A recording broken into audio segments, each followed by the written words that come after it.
हाय दोस्तों, आप सभी लोगों का एक बार फिर से हमारे YouTube चैनल पर स्वागत है। जैसा कि अभी तक हमने डायरेक्ट इनडायरेक्ट के क्लासेस को लिया हुआ है, पढ़ा हुआ है पिछले वीडियोज में, जहां पर मैंने अब तक असर्टिव सेंटेंस, इंट्रोगेटिव सेंटेंस और इम्पेरेटिव सेंटेंस के वाक्यों को जब वे रिपोर्टेड स्पीच में अर्थात डबल इन्वर्टेड कॉमा के अंदर आ जाते हैं तो उनको किस प्रकार से इनडायरेक्ट नरेशन में चेंज करते हैं, मैंने उन रूल्स को बता दिया है। तो और लास्ट का जो वीडियो था वो इम्पेरेटिव सेंटेंस के ऊपर था, जहाँ पर मैंने दो पार्ट्स में इम्पेरेटिव सेंटेंस के वाक्यों को, दो नहीं तीन पार्ट्स में मैंने इम्पेरेटिव सेंटेंस के वाक्यों को इनडायरेक्ट नरेशन में बदलना सिखाया है। उसके सभी रूल्स मैंने ख़त्म कर लिए, पढ़ लिए। तो आज उन्हीं रूल्स से रिलेटेड एक एक्सरसाइज को मैं लेकर आया हूँ, जो कि बहुत ही ज़्यादा इम्पोर्टेंट है। अब यहाँ पर तो खैर क्लास 10th लेवल तक का जो भी इंट्रोगेटिव सेंटेंस है जो उनके एग्जाम में पूछा जा सकता है वो तो ख़त्म हो जाएगा, बट क्लास 12th का जो हमारा हिस्सा रहेगा एक्सक्लेमेटरी वो ऑप्टेटिव, मैं उसे आगे के वीडियो में बता दूंगा। तो ये वैसे तो सभी क्लास के लिए इंपॉर्टेंट है, क्योंकि यहाँ पे क्वेश्चन एग्जाम में जरूर पूछ जाते हैं, क्योंकि 7 सेट होते हैं। उन 7 सेट में से 2 से 3 सेट में तो ये यहाँ से क्वेश्चन आने ही आने हैं। जो 3 हिस्से होते हैं अफर्मेटिव, इंट्रोगेटिव और इम्पेरेटिव, उन सभी में से एग्जाम में क्वेश्चन आता है। ऐसा नहीं क्वेश्चन नहीं आता है, बस फर्क इतना होता है कि 7 सेट जो होते हैं हमारे, उनमें से किसी सेट में इंट्रोगेटिव होता है, किसी सेट में इम्पेरेटिव होता है और किसी सेट में असर्टिव होता है। तो ये तो हमको नहीं पता है ना कि कौन से सेट में कौन सा क्वेश्चन आएगा, तो इसलिए हमारे पास सभी रूल्स का नॉलेज होना चाहिए।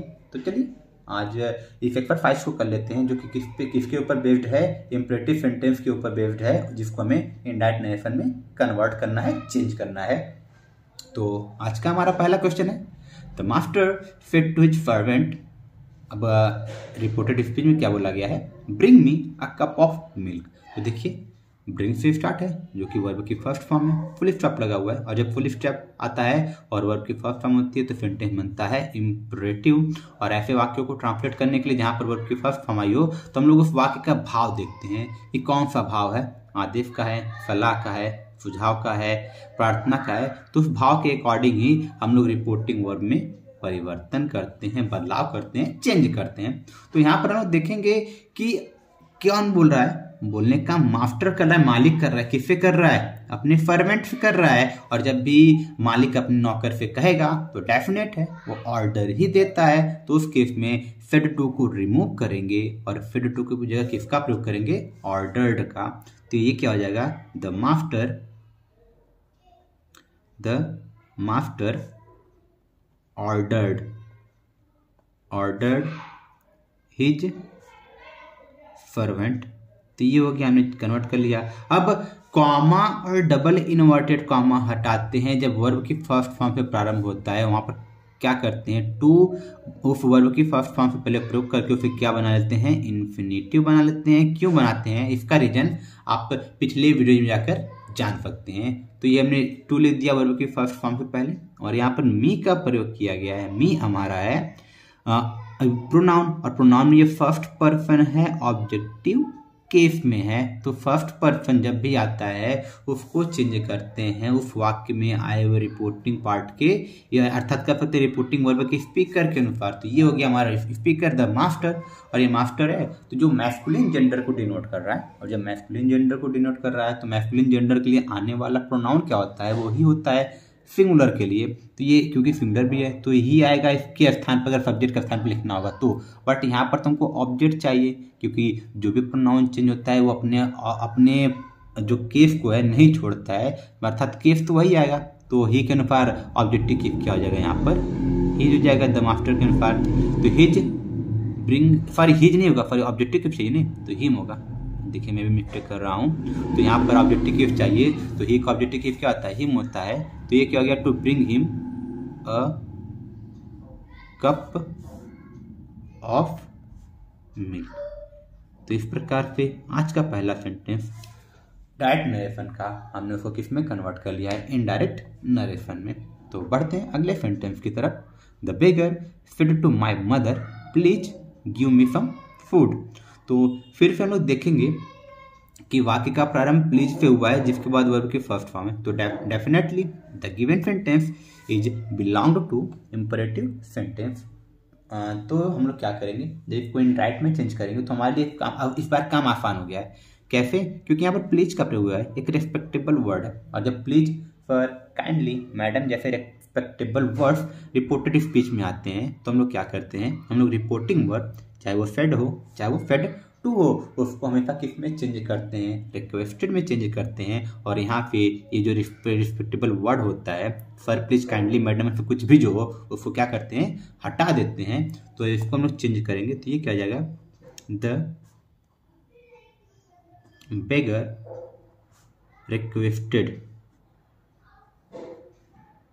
Requested my mother.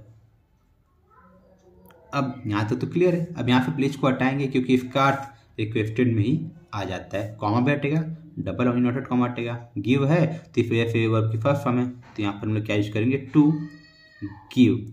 अब मी फिर से देखेंगे, मी हमारा क्या है, फर्स्ट पर्सन है, ऑब्जेक्टिव केस है, तो डेफिनेटली यहाँ पर ऑब्जेक्टिव केस ही आएगा। तो फर्स्ट पर्सन किसके अकॉर्डिंग आएगा, स्पीकर के अकॉर्डिंग। स्पीकर क्या है, बेगर, भिखारी। तो जब इसके अनुसार आप इसको अगर प्रोनाउन की तरह ट्रीट करना होता तो बेगर के लिए प्रोनाउन यूज करते ही, और एक ऑब्जेक्टिव क्या होता है, हिम होता है। तो यहाँ पर हम लोग क्या लिखेंगे, हिम सम फूड। तो इस प्रकार से यह गिवन सेंटेंस में ट्रांसफॉर्म हो गया है, चेंज हो गया है इनडायरेक्ट नरेशन में। तो बढ़ते हैं अगले सेंटेंस की तरफ। तो हमारा आज का अगला सेंटेंस है, she said to me please wait here till I return. तो यहाँ पर देखेंगे फिर से प्लीज आया हुआ है, लेकिन अब इस सेंटेंस को थोड़ा गौर से देखिएगा। ये सेंटेंस जो रिपोर्टेड स्पीच में है इसमें दो क्लॉज आए हुए हैं। ये पहला क्लॉज है प्लीज वेट हियर, यहाँ तक है, और उसका टिल आई रिटर्न। तो यहाँ पर जो टिल आई रिटर्न लिखा हुआ है ये अफर्मेटिव सेंटेंस है, अफर्मेटिव सेंटेंस है। तो यहाँ पर चेंज अपने अप्लाई करेंगे, लेकिन जब इम्परेटिव सेंटेंस होता है तो हमको पता है कि इम्परेटिव सेंटेंस में चेंज अपने अप्लाई नहीं करते हैं। मतलब इसको दोनों तरीके से, इतने हिस्से को इम्परेटिव सेंटेंस के अनुसार चेंज करेंगे और ये इतने हिस्से किसके अनुसार चेंज करेंगे, असर्टिव के अनुसार। तो ये क्या आ जाएगा, सी। लेकिन रिपोर्टिंग वर्ब जो चेंज होगा, यहाँ पर पहले क्या आया हुआ है, इम्परेटिव, तो इम्परेटिव में क्या आया हुआ, प्लीज, तो प्लीज के अकॉर्डिंग रिपोर्टिंग वर्ब चेंज हो जाएगा रिक्वेस्टेड में। तो ये क्या हो गया, सी रिक्वेस्टेड मी, यहाँ से प्लीज भी हट जाएगा, कॉमा डबल इनवर्टेड कॉमा बैठेगा, तो और क्या लिख देंगे, टू, और उसके बाद क्या आ जाएगा, वेट। हियर का क्या जाता है, हियर होता है देयर, टिल। यहाँ तक तो ठीक है। अब बात करते हैं आई रिटर्न, इसको चेंज करने की। आई है प्रोनाउन, फर्स्ट पर्सन नॉमिनेटिव, तो फर्स्ट पर्सन है तो डेफिनेटली किसके अनुसार चेंज होगा, स्पीकर के अनुसार। स्पीकर सी है, हमको क्या चाहिए, नॉमिनेटिव केस, और सी खुद भी क्या होता है, नॉमिनेटिव केस होता है। यहाँ पर क्या जाएगा, सी। अब देखिए ये जो इफ आई असर्टिव में है तो इसमें चेंज एक्टिव अप्लाई करेंगे, क्यों, क्योंकि पास्ट टेंस में है। जब चेंज एक्टिव अप्लाई करेंगे तो ये वर्ब की फर्स्ट फॉर्म है रिटर्न, और रिटर्न को जब वर्ब की फर्स्ट फॉर्म आती है तो उसको चेंज करते हैं वर्ब की सेकंड फॉर्म में। तो रिटर्न किस में चेंज जाएगा, रिटर्न चेंज जाएगा रिटर्न्ड में। ये क्या हो गया, रिटर्न। तो इस प्रकार से ये गिवन सेंटेंस में हमने किस में कन्वर्ट कर दिया है, इनडायरेक्ट नरेशन में। तो बढ़ते हैं अगले सेंटेंस की तरफ। अगला सेंटेंस है, Mohan said to me do not drive fast as the road is very busy। तो यहाँ पर इस सेंटेंस को देखिए, इस बार वाक्य का प्रारंभ किससे हुआ है, रिपोर्टेड स्पीच में डू नॉट से। तो डू नॉट का नियम मैंने बताया हुआ है कि जब वाक्य का प्रारंभ डू नॉट से होता है तो हम लोग उसको दो तरीके से इनडायरेक्ट नरेशन में चेंज कर सकते हैं।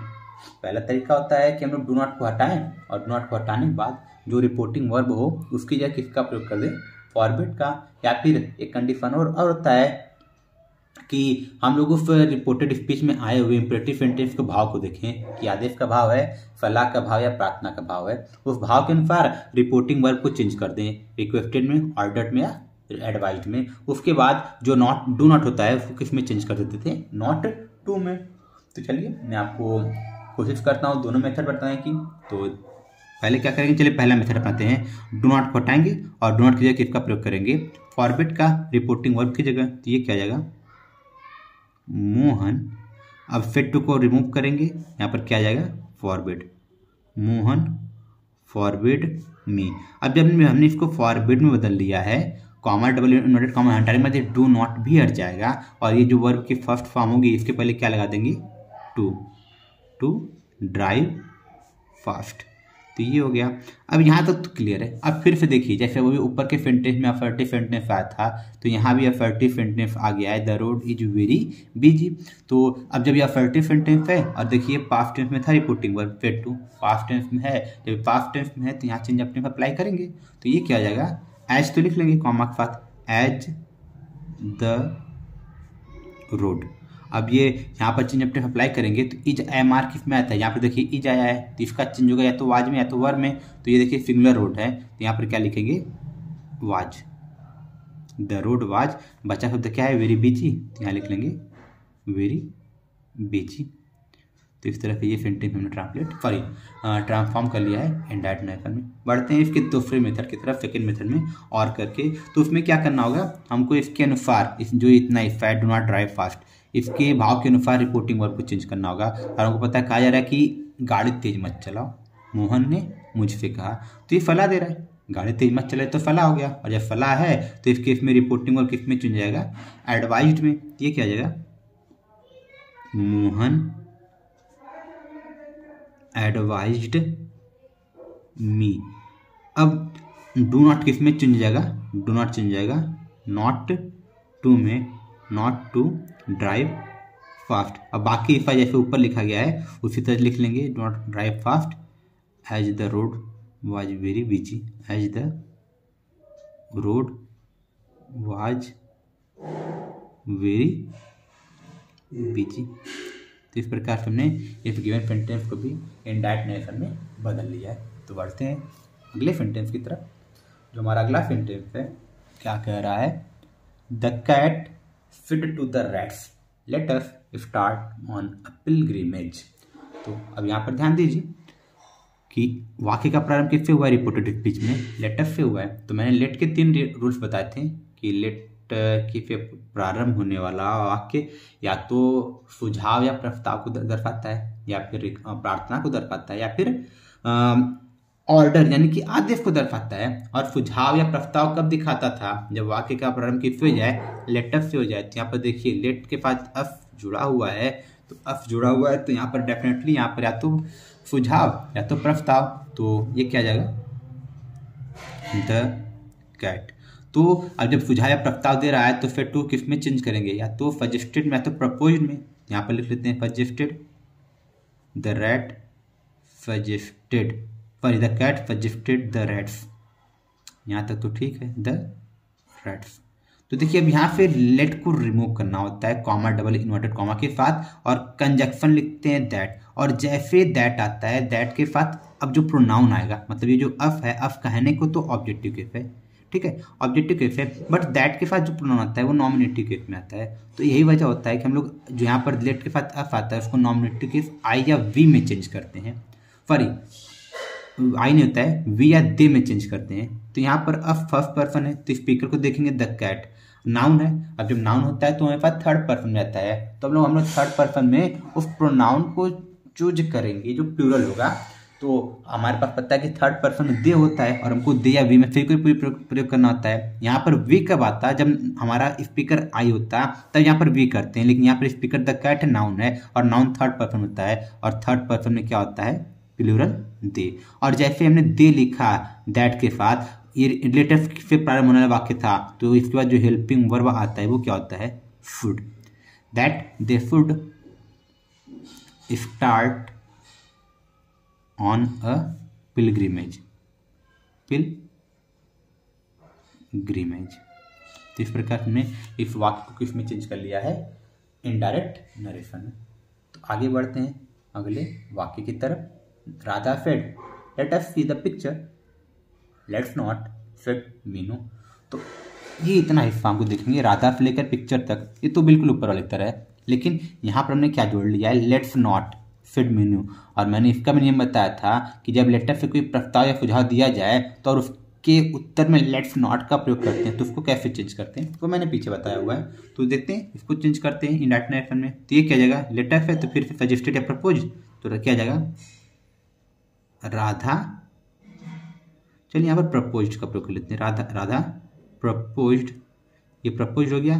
फिर लेट के साथ कॉमा डबल इन्वर्टेड कॉमा हटा करके इसका प्रयोग करेंगे दैट का, और पुनः एक बार फिर से आपको चेंज करेंगे नॉमिनेटिव के वी या दे में। तो यहाँ पर देख रहे हैं हम आई तो है नहीं, जब आई नहीं है तो यहाँ पर तो वी आएगा नहीं, तो आएगा क्या दे।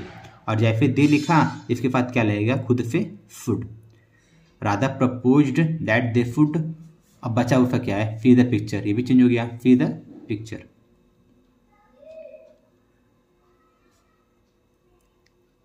यहाँ हो गया पिक्चर। अब देखिए यहाँ पर दो तरीके हैं, या तो फुल स्टॉप लगाकर नॉर्मली इसको चेंज करें, या फिर फुल स्टॉप जो नहीं लिखना चाहता है वो यहाँ पर बट लिख सकता है।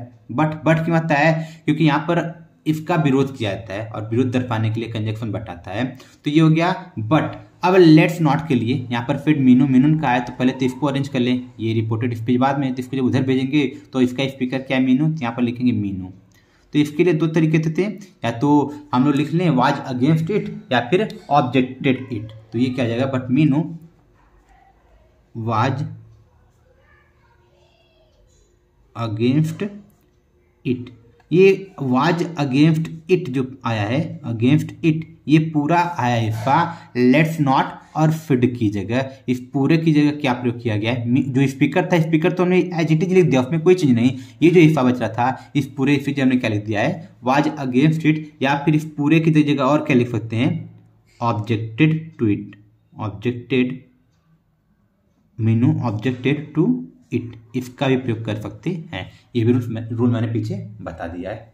तो आई होप आपको समझ में आया होगा। बढ़ते हैं आगे के सेंटेंस की तरफ। आगे के लास्ट के दो सेंटेंस हैं जो दोनों ही क्लास के लिए, स्पेशली क्लास 12 के लिए तो ज़्यादा इंपॉर्टेंट है। इस टाइप के क्वेश्चन क्लास 12 में पूछे जा सकते हैं। तो और 10th में भी ऐसा नहीं कि 10th के लिए इंपॉर्टेंट नहीं है, यहाँ पर ऐसा नहीं, लेकिन ये जो अलग अलग हिस्सा है, अलग अलग हिस्से को, एक एक पार्ट को आपके क्लास में क्लास 10th में पूछा जा सकता है। तो क्या कह रहा है डोंट टेल लाइज गोपाल। तो देखिए यहाँ पर कॉमा लगा हुआ है, और जब कॉमा लगता है उसके बाद नाउन आता है तो वो केटीकेफ का नाउन होता है। तो गोपाल लिखा है said his mother tell me the truth. देखिए रिपोर्टेड स्पीच दो हिस्से में है, लेकिन कहने वाला कौन है, स्पीकर एक ही है हिज मदर। तो ये हमारा स्पीकर हो गया, और हमेशा स्पीकर को अरेंज करके आगे लाने की कोशिश करते हैं। तो पहले इसको आगे लाएं, तो कहने का काम को और कर रहा है हिज मदर, तो लिख लेते हैं हिज मदर। अब देखिए पहला हिस्सा क्या है रिपोर्टेड स्पीच वाला, do not tell lies Gopal. अब गोपाल जब वो किटी केफ का नाम होता है तो उसको हम लोग क्या करते हैं रिपोर्टिंग वर्ब का ऑब्जेक्ट बनाते हैं। तो पहले रिपोर्टिंग वर्ब को तो चेंज कर लें फेड को, डू नॉट आया हुआ है पहले, और डू नॉट आया तो मैंने ऊपर बताया जब डू नॉट आता है तो हम लोग क्या करते हैं, डू नॉट आने की स्थिति में या तो हम लोग फॉरवर्ड का प्रयोग करते हैं, या वाक्य के अर्थानुसार एडवाइज्ड ऑर्डर्ड या सजेस्टेड का प्रयोग करते हैं। तो यहाँ पर चलिए फॉरवर्ड का प्रयोग कर लेते हैं, तो फॉरवर्ड हो गया। और जब फॉरवर्ड आता है तो हमको ध्यान देना होता है डोंट को हटाने या डो नॉट को हटाने के लिए। तो हमने डो नॉट हटा दिया, कॉमा डबल नोट कॉमा के साथ, तो किसका प्रयोग करते हैं टू का, वर्ब की फर्स्ट फॉर्म पहले, और वर्ब की फर्स्ट फॉर्म क्या है, रुकिए यहाँ पर हम भूल लें एक चीज़, गोपाल लिखा हुआ है वो किटी केफ का नाम था, तो इसको ऑब्जेक्ट भी तो बनाना था, तो फॉरवर्ड गोपाल लिखेंगे, फॉरवर्ड गोपाल। अब यहाँ पे डोंट तो हट चुका है, किसका प्रयोग करेंगे टू का, तो ये आ गया to, his mother forward Gopal to, बचा क्या है टेल लाइज, टेल लाइज। अब देखिए ये फुल स्टॉप लगाने के बाद ये अगला हिस्सा बना हुआ रिपोर्टेड स्पीच का। तो यहाँ पर हम लोग एंड लिखेंगे, एंड लिखने के बाद यहाँ पर फॉरवर्ड मना किया झूठ बोलने पे, और यहाँ पे कहा जा रहा है कि सत्य बोलो, मतलब आदेश दिया जा रहा है। तो यहाँ पर एंड से जोड़ने के बाद हम लोग रिपोर्टिंग वर्ब लिखेंगे ऑर्डर्ड, एंड ऑर्डर्ड टू। अब वर्ब की फर्स्ट फॉर्म पहले टू लाते थे, तो ये क्या हो गया वर्ब की first form tell, to tell. अब मी को चेंज करेंगे, ऑब्जेक्टिव केस है, और मी को चेंज करेंगे फर्स्ट पर्सन है, स्पीकर के अनुसार स्पीकर इज मदर, मतलब माता जी हैं। तो यहाँ पर क्या जाएगा हर, हर। हिज के अनुसार मत जाइएगा भैया, हिज नहीं, हिज के अनुसार नहीं आएंगे, क्योंकि हिज पॉसेसिव केस का प्रोनाउन है, और जब भी पॉसेसिव केस का प्रोनाउन स्पीकर के स्थान पे या ऑब्जेक्ट के स्थान पे आता है तो हम लोग पॉसेसिव केस के अनुसार नहीं चेंज करते हैं, जो उसके साथ नाउन जुड़ा होता है उस नाउन को देखते हैं। नाउन मदर है जो कि फेमिनिन जेंडर को डिनोट कर रहा है, और फेमिनिन जेंडर के लिए प्रयोग होने वाला प्रोनाउन सी होता है, और सी का जो ऑब्जेक्टिव केस होता है वो क्या होता है हर होता है। तो दैट इज यहाँ पर हर आया है, हिज के अनुसार नहीं चेंज करेंगे। तो ये क्या हो गया and order to tell her the truth.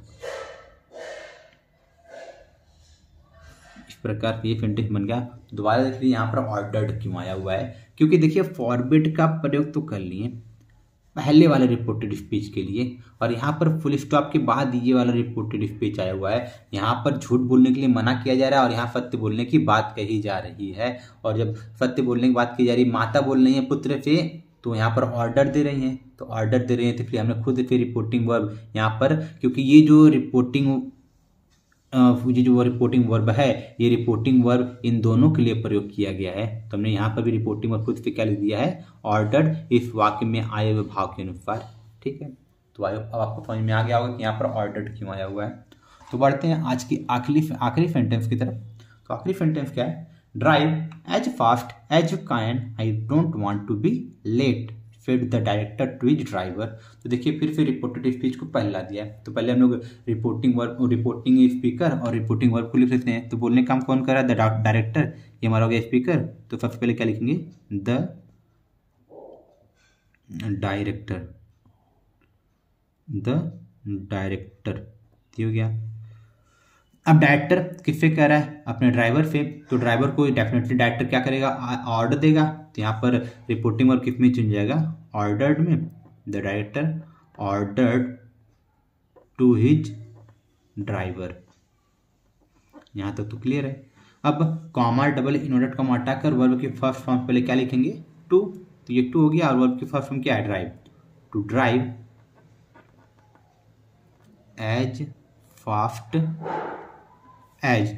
अब यहाँ पर थोड़ा ध्यान देने बात है, यही बातों में इंपरेटिव सेंटेंस में चेंज कर दिए हैं। अब यहाँ पर देखिए यू कैन, यहाँ पर सब्जेक्ट और वर्ब दिया हुआ है, इसमें भी असर्टिव सेंटेंस है। असर्टिव सेंटेंस में चेंज ऑफ टेंस और चेंज ऑफ प्रोनाउन दोनों अप्लाई करेंगे, क्योंकि पास्ट टेंस में है हमारा रिपोर्टिंग वर्ब आ गया, फिर ये पास्ट टेंस में, जब पास्ट टेंस में है तो इस हिस्से में हम लोग चेंज ऑफ टेंस अप्लाई कर लेते हैं, और यू को भी चेंज करेंगे।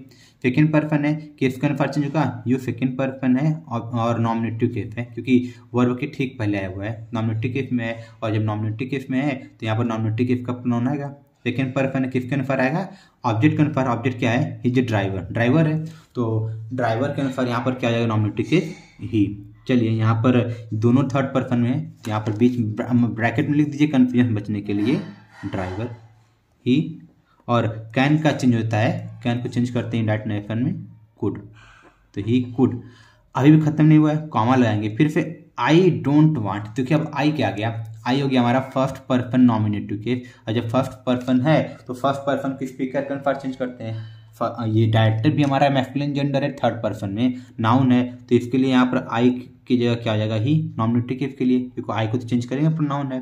तो डायरेक्टर थर्ड पर्सन है, तो थर्ड पर्सन में 4 प्रोनाउन होते हैं, ही, सी, इट, दे, और उसमें ही ऐसा प्रोनाउन है जो इसके लिए डायरेक्टर मतलब मैस्कुलिन जेंडर के प्रयोग होता है, और नॉमिनेटिव केस चाहिए था, तो डायरेक्टर के लिए नॉमिनेटिव केस क्या जाएगा, ही। अब देखिए डू नॉट आया है, तो डू नॉट को चेंज करते हैं डिड नॉट में, he did not want to be late. तो इस प्रकार से ये वाक्य, ये हिस्सा भी हमने किसमें चेंज कर दिया, डायरेक्ट फिर इनडायरेक्ट नेशन में। तो हमने यहाँ पर आज ये पूरा एक्सरसाइज किया है इनडायरेक्ट नेशन को imperative sentence, indirect nation of imperative sentence. तो आई होप आपको ये पूरा एक्सरसाइज समझ में आया होगा। ये बहुत ही इम्पॉर्टेंट है आपके एग्जाम पॉइंट ऑफ व्यू से। तो आगे मिलते हैं कुछ और एग्जाम्पल्स के साथ, कुछ और एक्सरसाइज के साथ, कुछ ऐसे क्वेश्चन के साथ जो ऑलरेडी बोर्ड एग्जामिनेशन में पूछे जा चुके हैं। तो अब आगे हम लोग कुछ ऐसे क्वेश्चन के साथ मिलेंगे। आज के लिए आज की वीडियो समाप्त करता हूँ। Thank you. वीडियो पसंद आए तो इसको जरूर लाइक कीजिए, सब्सक्राइब कीजिए और शेयर तो जरूर कीजिए। थैंक यू, धन्यवाद।